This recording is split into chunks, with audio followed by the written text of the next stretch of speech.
Today I'll be doing my audiovisual presentation on memory. Methods of testing memory. Memory is defined as the retention of information, and in psychology there is more than just one way of testing a person's memory.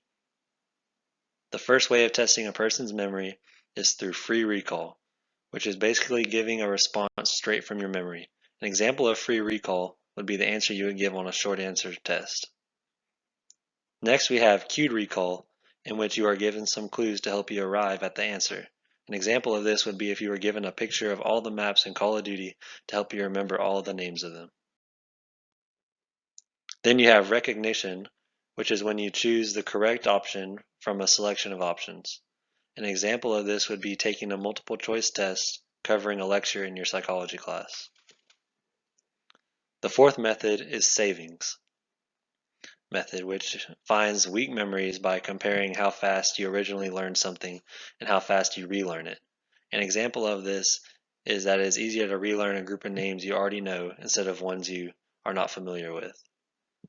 Finally, there is implicit method, which is an experience that happens to you that influences you without you even realizing that it actually influences you.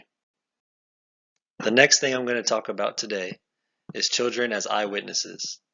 It has been found that children's eyewitness reports are surprisingly accurate. One approach has been to ask questions that have all the facts already known.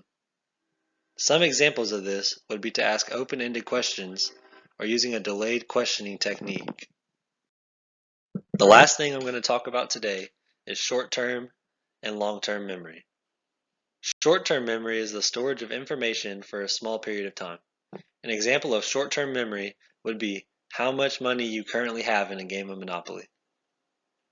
Long-term memory is the storage of information in your memory that will stay with you for a long time. An example of this would be knowing the rules of Monopoly.